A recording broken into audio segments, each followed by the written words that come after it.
सुबह की राम राम दोस्तों। आज हम आए हैं दादाजी वार्ड, दादाजी नगरी में। मतलब वार्ड है तो दादाजी का मंदिर यही है। तो हम हमारे बड़े भैया पार्षद एमआईसी सदस्य श्री आशीष चटकली जी के घर आए हैं। आज उनसे हमको वार्ड की कुछ समस्याएं थी, तो उस लिए कुछ शिकायतें आई थी कुछ भाई बंधुओं की। तो शिकायत लेके उनके आवाज के रूप में पहुंचे पार्षद जी के पास। तो जय श्री भैया। भैया जयश्री भाई की। भैया, आपके वार्ड में सबसे बड़ी समस्या है सफाई को लेकर। सफाई के लिए मैं गली गली घूमा तो बराबर ना, सब रोड हो जाते हैं साफ, बोले गली नहीं होती है। ये दादाजी मंदिर के पीछे वो प्लाट पड़ा है, वहाँ पे मतलब आप देखो घास, मतलब कुछ भी दुर्घटना हो सकती है। कीचड़ भरी हुई बीमारी का घर है, फिर वो सुलभ शौचालय बोले साफ नहीं होता है। तो सफाई कर्मी आ रहे नहीं है कि आप बोल नहीं पा रहे हैं, जबकि रियाज मार्शल तो स्वस्थ एमआईसी सदस्य आपके जिगरी दोस्त हैं। सभी को जय श्री दादाजी की। विकास निरंतर चलने वाली प्रक्रिया है।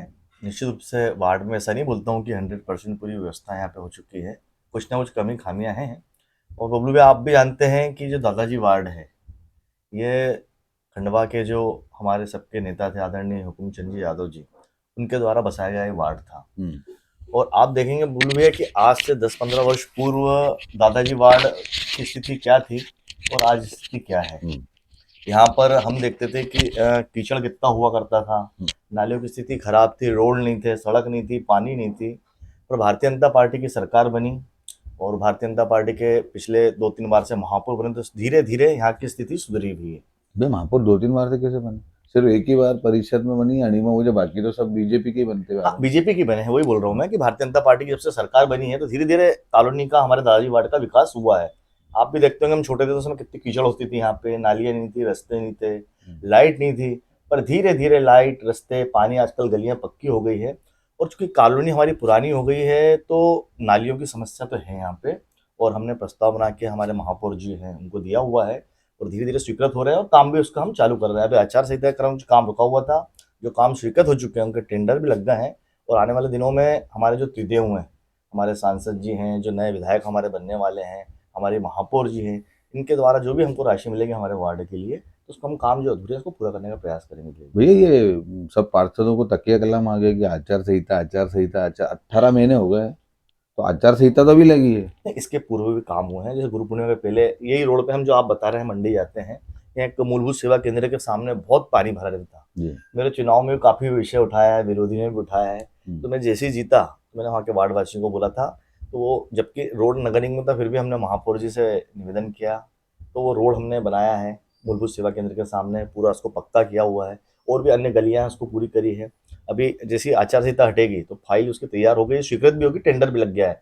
जो पानी की टंकी हमारे वहाँ की बहुत पुरानी टंकी थी, काका के द्वारा बनाई गई थी, ब्लड बाबा पे, गुलाब बाबा गली में, उसका पानी बहता रहता है, वो भी स्वीकृत हो चुकी है। सीमेंट कॉन्क्रीट की टंकी बनेगी। एक नाली भी स्वीकृत हो चुकी है, बहुत दिनों से पुरानी हो गई है, एक्चुअली घूसों ने खराब कर दी है यहाँ की नाली। एक व्यवस्थित प्लान के द्वारा नहीं हो पाया था, तो वो नाली भी हमारी स्वीकृत हो गई है। जैसे अभी नया सरकार बन जाएगी, आचार संहिता हट जाएगी, तो वो काम भी हमारे चालू हो जाएंगे। मैं पूछ रहा हूँ, ये सफाई कर्मियों की दिक्कत है। मेरे कई सफाई कर्मियों से बात हुई तो बोले भैया स्टाफ कम है। तो मैंने वो हाँ, सही। अपने स्वास्थ्य प्रभारी जो है एमआईसी के रियाज भाई मार्शल, उनको मैंने बोला भी आप बैठिए और वो स्टाफ बढ़ाइए। बिल्कुल सही बोल रहे हैं आप। ये स्वास्थ्य विभाग से मैंने भी लेटर लिख के दिए हुए हैं, महापौर जी को, आयुक्त महोदय को, जो स्वास्थ्य विभाग के हैं। एक्चुअली क्या हो रहा है, दादाजी वार्ड में बबलू भैया, जो हमारे शहर के वार्ड हैं वो एक सीमित दायरे में है, पर जो बाहर के वार्ड रहते हैं दिन दिन बढ़ते जा रहे हैं। तो दादाजी वार्ड में जो हमारा इधर वाला क्षेत्र है, शिवाजी नगर, संजय नगर, इधर प्रधानमंत्री आवास योजना का लाभ लेके काफी लोग उन यहाँ पे बैठ चुके हैं, मकान उनके बन चुके हैं प्रधानमंत्री आवास लेके। तो एक नया, समझ लो, मोहल्ला बस चुका है इधर हमारा। तो यहाँ पे निश्चित रूप से वार्ड के हमारे जो सफाई कर्मी हैं उनकी थोड़ी कमी है। तो जैसे ही अभी ये नई सरकार गठन हो जाएगा, हमारे जो मैंने बताया त्रिदेव हैं, इनका सहयोग लेके, इनसे राशि लेके, वहाँ क्या क्या नालियाँ बन सकती और है, अगर रोड कैसे बन सकते भैया, हैं। अगर कांग्रेस की सरकार बन गई या कांग्रेस का विधायक आ गया, फिर क्या करेंगे आप? नहीं नहीं, अभी तो आपकी परिषद, आपकी सरकार, आपकी सत्ता, आपकी डबल ट्रिपल चौपल इंजन की सरकार आपकी, तो भी आप कहीं ना अभी कहीं रखोगे। रुके हुए हैं। नहीं, आपका ऐसा मानना है, मेरा मानना है निश्चित रूप से भारतीय जनता पार्टी की सरकार मध्य प्रदेश में बन रही है।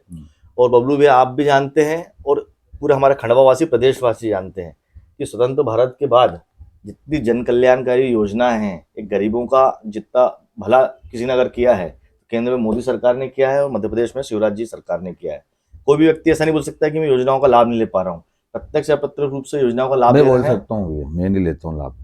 नहीं बोलू भैया। मेरा आप कोई भी लाभ उठा के बता दीजिए। ना तो हम मेरी बच्ची के नाम से मैंने एफडी ली है, ना मेरी घरवाली ने लाडली बहना का वो लिया है, ना मेरी माता पिताओं के लिए मैंने कोई पेंशन ली है, क्योंकि मैं खुद सक्षम हूँ। क्योंकि मैं मोदी जी को चाहता हूँ, उनकी एक इच्छा थी आत्मनिर्भर भारत की। तो मैं आप यहाँ में आप गलत कहूँगा कि जो भी सरकार है, कांग्रेस की, बीजेपी की, आम आदमी पार्टी, इन्होंने निठल्ला निकर्रा नाकाराम कर दिया फ्री की योजना बांट के। तो मैं तो उसका विरोध करता हूँ। मैं नहीं, मेरा मेरा उसमें ऐसा बोलना बोलू भैया कि आपने देखा होगा जब कोरोना काल चल रहा था जी, तो 80 करोड़ परिवारों को मोदी जी ने तो उनकी वो चिंता करी। और उस समय चाहे लोकन भाई हो, आप हो, मैं हो या कोई भी हो, जो हमको वैक्सीन लगी, टीके लगे, तो योजना उनकी थी ना।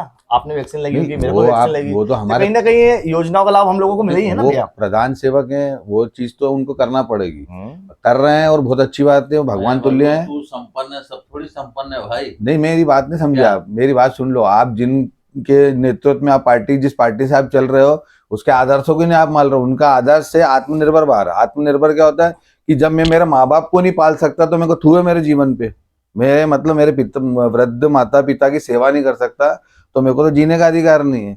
मैं संपन्न से नहीं बात कर रहा। मैं तो बोलूंगा, हर युवा को बोलूंगा, आत्मनिर्भर भारत पर ध्यान दीजिए। या मैं फ्री की योजना से कोई मतलब नहीं, इसमें अपन ये कैंसर है। एक दिन ऐसा आएगा कि जब सरकार को पैसा नहीं बचेगा ना, तो हम कहाँ से कमाएंगे, क्योंकि हम तो निठल्ले ना करना आराम होंगे। तो वो तो वार्ड से बाहर हो गई बात। नहीं, आपका कहना बिल्कुल सही है। भैया एक बड़ी समस्या है आपकी सिंगाजी कॉलोनी की। वहाँ एक नाला हुआ करता था, वो नाला ही गायब हो गया। नक्शे में नाला है, नाला गायब हो गया। रोड थी, कटते कटते कटते ऐसी हो गई क्या वहां पे ऐसे चलना पड़ रही हूँ कि गिरूं इधर, गिरूं कि इधर गिरूं। ये बोलती मेरी जमीन है, वो बोलते मेरी जमीन है। तो उस वो समस्या का क्या हल है? नहीं, उसमें मेरे पास जानकारी में भी आई थी, तो मैंने उनको ये बोला, क्योंकि इधर की जो कॉलोनी मैंने आपको बताया, ये क्या नगर निगम से जुड़ी हुई नहीं है, अवैध कॉलोनी है। शिवराज सिंह जी ने बोला भी है कि 2016 तक की जो कॉलोनी उनको हम सम्मिलित करेंगे, इसके बाद भी हम देखेंगे। तो मैंने उनको यही कहा है कि आप लोगों ने जिससे प्लाट लिए हैं, एक बार उनसे जाके आप मिले, क्योंकि वही बता पाएंगे कि वहाँ कितना रास्ता छोड़ा है, कितना वो है, और बैठ के कैसे उसका हल निकाल सकते हैं। ये मैंने उनसे आप बातचीत करी जैसा थी। वार्ड प्रतिनिधि हैं, पार्षद हैं, तो मैं चाहूंगा आपसे कि ये समस्या अगर आप लेके जाए उन कॉलोनीजर वालों से, क्योंकि आपके संबंध सबसे ही है। आपकी जो मधुर शैली, जो कहा जाता है कि आशीष चटकले के मुंह से किसी ने तू तकारा ही नहीं सुना, गाली तो दूर की बात है। तो मैं आपसे यहाँ निवेदन करूंगा कि कोशिश करें कि आप ही स्वयं बातचीत मेरी करें। वही बातचीत हुई है, अगर उनसे बातचीत नहीं हो पाती है तो उसके बाद बैठ के हम उसका भी हल निकलवाएंगे। और भैया एक और, वो संजीवनी जो क्लिनिक आए हैं, जैसे कई वार्डों में आए हैं, हाँ, तो अपने यहाँ आए कि नहीं आए? नहीं, इसके पहले खंडवा में, दादाजी वार्ड में, संजय नगर में एक शहरी प्राथमिक सेवा केंद्र जो है वो चल रहा है, यहाँ पे वर्षों से चल रहा है। तो पर वो जगह ऐसा मुझे मालूम पड़ा कि छोटी पड़ रही है, तो जिला जो हमारा स्वास्थ्य विभाग है वो उसके लिए बड़ी जगह भी ढूंढ रहा है, ऐसा मुझे मालूम पड़ा है। और वो नियंत्रण चल रही है, वार्डवासी उसका लाभ मिल रहा है भैया। ये आज हमारी कुछ समस्याएं जो ज्यादातर दी थी, दादा के घर के पीछे भी एक बहुत बड़ी समस्या है भैया। वो वहाँ पे उसका निराकरण बहुत टाइम से नहीं हो रहा। हाँ, इसके पहले भी क्या, मैं तो ये काम जब नहीं करा रहे थे दादाजी, अभी तो करा रहे हैं, उनकी इच्छा से सब हो रहा है। तो पहले का तो मुझे इतनी जानकारी नहीं। पहले भी 2-3 दोस्तों ने मेरे कहा था कि भैया ये किसी दिन भी हादसा हो जाएगा, क्योंकि क्या है, गंदगी होते, बीमारी का घर है, और हमारा ये मध्यम वर्गीय से नीचे वाला एरिया था। हाँ, तो मैं ये चाहूंगा कि कोई बीमार ना पड़े, तो स्वास्थ्य पे थोड़ा ध्यान दिए। उसके मामले में ऐसा हुआ था कि वो जो ग्राउंड है अभी तो बहुत साफ हो गया। नगर निगम में नासिर जी को बताया, महापौर जी आए तो उनको बताया, कमिश्नर को भी बताया। उन्होंने अभी कचरा डालना चालू करा उसको बराबर करना, क्योंकि वो चीज मैं ही देख रहा था। कारण क्या कि दादाजी की जो बाउंड्री जो बने हैं, सेवादारों के जो भवन बने हैं, वो पानी गटर का जो आता है वो निकासी के लिए कोई रास्ता नहीं है। बरसों से पानी आके वहीं गिराता है, तो उसका रास्ता नहीं है। तो मैंने वहां पे भी एक लेटर लिखवाया था सांसद जी के नाम से, सांसद जी को दिया है, और ट्रस्ट वालों को भी मैंने बताया है, मदन भाव को बोला है कि भाई ये ठीक नहीं है। इतनी अपने दादाजी के जो आती है, दक्षिणा आती है, जो चढ़ाव आता है, वो उससे अपने भवन बनते हैं और उसका दुरुपयोग हो रहा है। वो क्या नीचे से बीम कॉलम सड़ने लगे हैं। तो मैंने जाके ना अपने जो ट्रस्टी है वो वकील साहब, उनको भी ले जाके दिखाया वो कि इसका पानी के निकासी का कोई रास्ता बनाओ।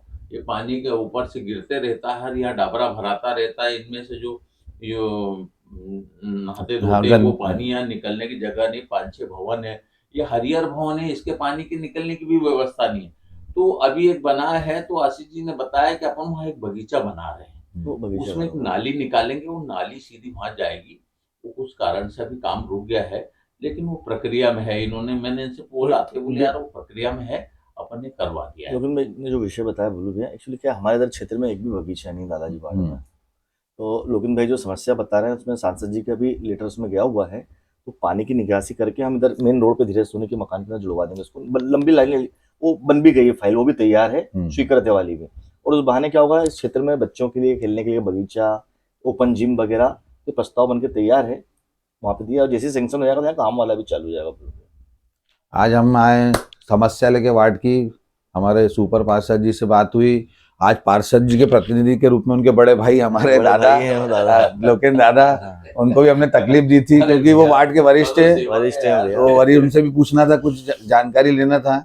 तो पहले तो सभी मेरे वरिष्ठ और पूरे शहरवासी और पूरे मेरे फेसबुक मित्रों का, माताओं बहनों का मैं दिल से आभारी हूँ, जिन्होंने मेरे जन्मदिन पे प्रत्यक्ष अप्रत्यक्ष रूप से मुझे बधाइयाँ दी। आप लोगों का बहुत बहुत धन्यवाद। धन्यवाद मतलब देना नहीं चाहिए कायदे से, क्योंकि प्रेम था आपका, वो मैं प्रेम ले आया हूँ और कोशिश करूंगा कि अगली बार उससे बढ़कर प्रेम मिले और मैं आपकी आशाओं पे खरा उतरूं।